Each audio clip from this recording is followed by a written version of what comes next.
Hello everyone. Today's my topic of teaching is types of sentences on the basis of form. जो हम bifurcate करते हैं sentences को वो टू बेसिस पे करते हैं. One is based on meaning and one is based on form, कि एक अर्थ के आधार पर, दूसरा रूप या बनावट के आधार पर. तो जो आज मैं आपको पढ़ाने जा रही हूँ वो पढ़ाने जा रही हूँ कि रूप के आधार पर यानी कि फॉर्म के बेसिस पर सेंटेंसेस के कितने टाइप्स हैं. तो फॉर्म के बेसिस पे सेंटेंसेस की तीन मेन टाइप्स हैं: simple sentence, compound sentence and complex sentence, जिसको आप हिंदी में कहते हैं साधारण वाक्य, संयुक्त वाक्य और मिश्रित वाक्य. तो इसको हम डिटेल में पढ़ेंगे कि इनमें क्या क्या डिफरेंस है, कैसे हम पता लगाएं कि ये कौन से टाइप का सेंटेंस है. पर इससे पहले हमें ये पता होना चाहिए कि क्लोज क्या है, सेंटेंस की डेफिनेशन क्या है. ये सीखने से पहले हम ये सीखेंगे कि क्लोज क्या है, तभी हम जान पाएंगे कि सेंटेंसेस की कौन कौन सी टाइप्स हैं और उनमें क्या क्या डिफरेंस है. तो सबसे पहले मैं आपको बताऊंगी कि जो लैंग्वेज है, कोई भी लैंग्वेज है, उसकी सबसे स्मॉल यूनिट है साउंड. साउंड्स को जब हम मिलाते हैं तो बनते हैं वर्ड्स. तो जब हम वर्ड्स को ऐड करते हैं, अ ग्रुप ऑफ वर्ड्स, लेकिन उनका अपने आप में कोई मीनिंग नहीं होता, तो उसको हम कहते हैं फ्रेज. तो यानी कि सबसे स्मॉलेस्ट यूनिट है साउंड, देन वर्ड और उसके बाद है फ्रेज. इससे नेक्स्ट जो यूनिट है लैंग्वेज की. तो फ्रेज क्या है, जैसे मैं आपको एग्जाम्पल देती हूँ. The book is on the table, the book is on the table. तो यहाँ ऑन द टेबल जो है ये है प्रेपोजिशनल फ्रेज. फ्रेज के अलग अलग टाइप्स होते हैं: noun phrase, prepositional phrase, verb phrase. ये एक अपने आप में अलग टॉपिक है, बट मैं थोड़ा सा आपको ब्रीफ कर रही हूँ. क्लोज से पहले हमें ये समझना है कि फ्रेज क्या है, उससे स्मॉल यूनिट क्या है. कि जब हम कहेंगे the book is on the table, तो on the table is prepositional phrase. उसका ये ग्रुप ऑफ वर्ड्स तो है, लेकिन उसका अपने आप में कोई भी मीनिंग नहीं है. ऑन द टेबल, मैं किसी को बोलूँ ऑन द टेबल, तो क्वेश्चन आएगा what is on the table. तो ऑन द टेबल का अपने आप में कोई मीनिंग नहीं है, तो इसको हम कहेंगे फ्रेज. फ्रेज से जो नेक्स्ट यूनिट है लैंग्वेज की, दैट इज क्लोज. अब क्लोज क्या है, ये बहुत ही इम्पॉर्टेंट पॉइंट है और ध्यान से समझिए आप, क्योंकि ये बहुत से स्टूडेंट्स को इसको समझने में मुश्किल आती है. हालांकि इट्स नॉट वेरी टफ. अगर आप लॉजिकली समझेंगे तो ये आपको आसानी से समझ आ जाएगा. तो क्लोज क्या है, इसके मेनली 3 पॉइंट्स हैं. वो हैं सबसे पहले कि क्लोज जो है वो ग्रुप ऑफ वर्ड्स है, जो फ्रेज में भी होता है, बट इसमें और क्या डिफरेंट है, इसका अपना सब्जेक्ट होगा. जो भी ग्रुप ऑफ वर्ड्स होगा उसमें सब्जेक्ट भी होगा और उसमें वर्ब भी होगी. और तीसरा जो पॉइंट है वो है कि इसका मीनिंग हो भी सकता है अपने आप में. वो जो ग्रुप बनेगा वर्ड्स का, उसमें सब्जेक्ट भी होगा, वर्ब भी होगी.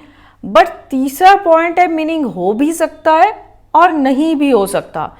तो अगर तो मीनिंग होगा उसका अपने आप में, that will be called independent clause. अगर उसका अपने आप में मीनिंग नहीं होगा, that will be called dependent clause, यानी कि वो किसी और क्लोज के ऊपर डिपेंड करेगा. तो क्या हमने सीखा कि अगर कोई ग्रुप ऑफ वर्ड्स हैं, उसका अपने आप में सब्जेक्ट है, वर्ब है और उसका अपने आप में मीनिंग है, that will be called independent clause. अगर उसका अपने आप में मीनिंग नहीं है बट सब्जेक्ट और वर्ब हैं उसके अंदर, तो हम उसको कहेंगे डिपेंडेंट क्लोज. एक एग्जाम्पल देके मैं आपको समझाती हूँ कि Ramesh is a good boy. अब इसमें रमेश जो है वो सब्जेक्ट भी है. यहाँ हमारे पास इस जो है हेल्पिंग वर्ब भी है. चाहे हेल्पिंग वर्ब हो चाहे मेन वर्ब हो, वर्ब होनी चाहिए. तो सब्जेक्ट भी है, वर्ब भी है, ग्रुप ऑफ वर्ड्स भी है, उसका अपने आप में मीनिंग भी है. It means it is an independent clause. इसका अपने आप में मीनिंग है. अभी आपको लग रहा होगा ये तो एक सेंटेंस है, रमेश इज अ बॉय और Ramesh is a good boy. Yes, absolutely right. It's a sentence, it's a simple sentence in fact. Actually simple sentence है क्या? अब मैं इसी बात पे आ रही हूं कि कोई भी इंडिपेंडेंट क्लोज होगा, कोई भी जो इंडिपेंडेंट क्लोज होगा, that will be a simple sentence. It means simple sentence की डेफिनेशन क्या है? अ ग्रुप ऑफ वर्ड्स, इसका अपने आप में एक सब्जेक्ट होगा, एक वर्ब होगी और इसका अपने आप में मीनिंग होगा. इसका मतलब वो इंडिपेंडेंट क्लोज है. तो हमने इससे क्या कंक्लूजन निकाला कि an independent clause is a simple sentence. अब आपको बड़े आसानी से दो टाइप्स समझ में आ जाएंगी. अब सिंपल सेंटेंस जैसे Ritesh is a good boy, this is a pen, this is a pencil, it's a blackboard, इस तरह के जो सेंटेंसेस हैं इनका अपने आप में मीनिंग है. सब्जेक्ट है, उसमें ग्रुप ऑफ वर्ड्स है, सब्जेक्ट है, वर्ब है, उसका अपने आप में मीनिंग है. दैट मीन्स वो इंडिपेंडेंट क्लोज है. And an independent clause is a simple sentence. बहुत सिंपल सी बात है. लेकिन अब जो बात समझने की है वो ये है कि कंपाउंड सेंटेंस क्या है दूसरा, जिसको आप कहते हैं संयुक्त वाक्य. तो संयुक्त वाक्य यानी कि compound sentence is a combination of two or more than two independent clauses and they are connected with two or more than two independent clauses are connected with coordinate conjunctions. उससे हम कंपाउंड सेंटेंस बनाते हैं. अब coordinate conjunctions कौन सी हैं? जब आप conjunctions पढ़ते हैं पार्ट्स ऑफ स्पीच में तो आप अलग अलग टाइप्स की कंजंक्शंस पढ़ते हैं, जिसमें मेन दो टाइप्स हैं. वैसे 3 टाइप्स की ही कंजंक्शंस हैं basically: coordinate conjunctions, subordinate conjunctions and correlative conjunctions. तो जो कोऑर्डिनेट कंजंक्शंस हैं वो कौन कौन सी हैं? For example for, and, NOR, but, और, येट, सो. तो ये जो कंजंक्शंस हैं ये कोऑर्डिनेट कंजंक्शंस हैं. जब हम कोऑर्डिनेट कंजंक्शंस के हेल्प से, कंजंक्शंस का वर्क क्या होता है? लिंक करना. Basically these are linkers. ये कनेक्ट करती हैं टू क्लोजेस को और मोर देन टू क्लोजेस को. तो जब two or more than two independent clauses को कनेक्ट किया जाता है with the help of coordinate conjunctions, तो उससे बनता है कंपाउंड सेंटेंस. इन सभी कंजंक्शंस का यूज करते हुए मैं आपको कुछ एग्जांपल्स देती हूँ जिससे आपको क्लैरिटी होगी. जैसे they do not gamble or smoke for they are ascetics.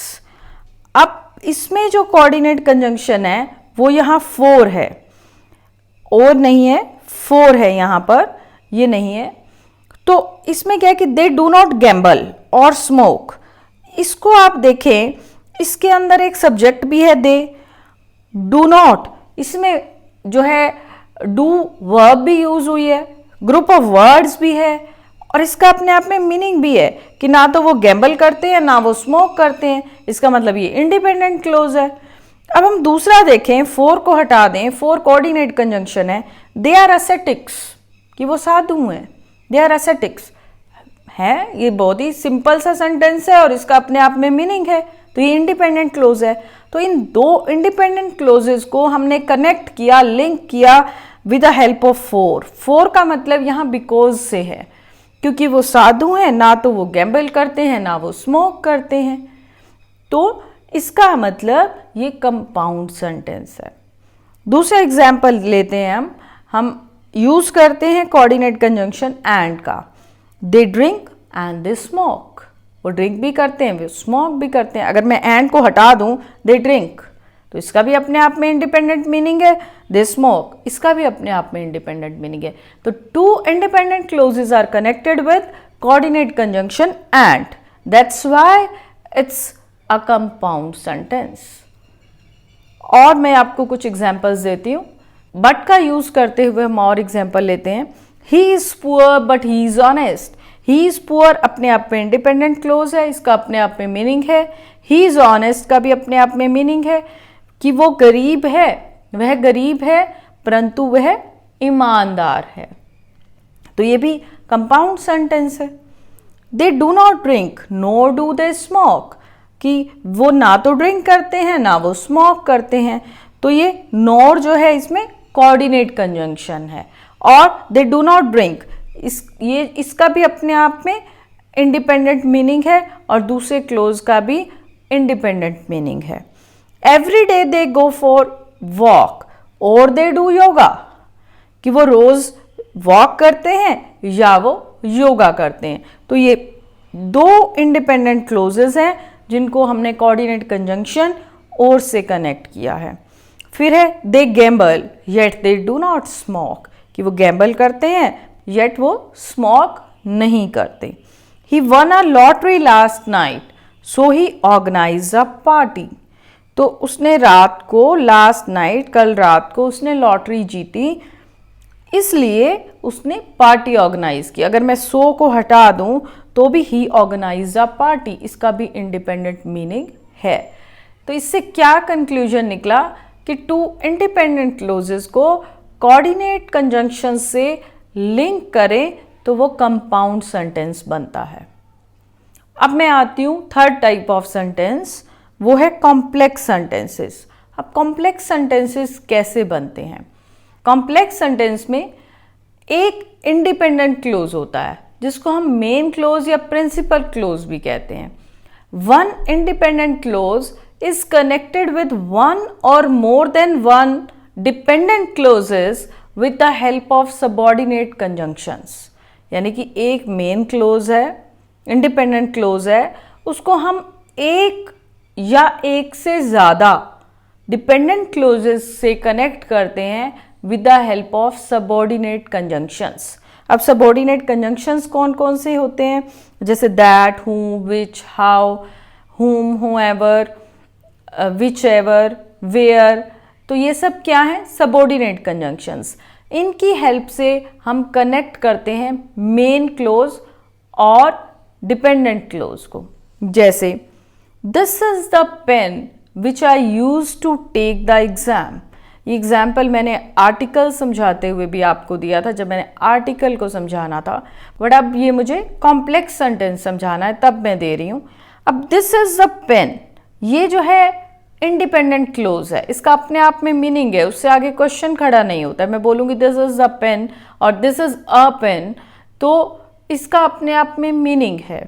But जब मैं कहूँगी I use to take the exam, तो क्वेश्चन अराइज होता है व्हाट, क्या क्या यूज किया एग्जाम देते हुए, तो इसका अपने आप में मीनिंग नहीं है, ये डिपेंड कर रहा है पहले वाले क्लोज के ऊपर। तो ये इंडिपेंडेंट क्लोज है, या जिसको आप कहते हैं मेन क्लोज, या जिसको आप कहते हैं प्रिंसिपल क्लोज। इसके 3 नेम्स हैं, अलग अलग बुक्स में आपको अलग अलग मिल जाएगा। और ये जो है ये डिपेंडेंट क्लोज है, ये डिपेंड कर रहा है पहले वाले क्लोज के ऊपर, और ये कनेक्टेड है सबॉर्डिनेट कंजंक्शन विच से। तो ये जो है बना हमारा कॉम्प्लेक्स सेंटेंस। अब जो मेन सीखने की बात है कि ये जो डिपेंडेंट क्लोज है उसकी कितनी टाइप्स हैं, हमें कैसे पता चलेगा? तो ये जो डिपेंडेंट क्लोज है इसकी मेनली 3 टाइप्स हैं, नाउन क्लोज, एडजेक्टिव क्लोज, जिसको आप रिलेटिव क्लोज भी कहते हैं, एंड एडवर्ब क्लोज। तो ये जो 3 टाइप्स हैं इसको हम डिटेल में सीखेंगे कि नाउन क्लोज क्या होते हैं, उसकी क्या पहचान है, एडवर्बियल क्लोज कौन से हैं और एडजेक्टिव क्लोज कौन से हैं। तो ये जो मेन 3 डिपेंडेंट क्लोजेस हैं इसको हम डिटेल में नेक्स्ट वीडियो में पढ़ेंगे। मुझे उम्मीद है कि आपको अच्छे से समझ आ गया होगा फ्रेज क्या है, क्लोज क्या है और सेंटेंस क्या है, इनमें डिफरेंस क्या है, और सेंटेंस की main 3 types on the basis of form, simple sentence, complex sentence and compound sentence, वो कैसे बनते हैं। और नेक्स्ट वीडियो में मैं आपको डिटेल में डिपेंडेंट क्लोजेस के बारे में बताऊंगी, और आप उस वीडियो को ज़रूर देखिएगा। Thank you so much.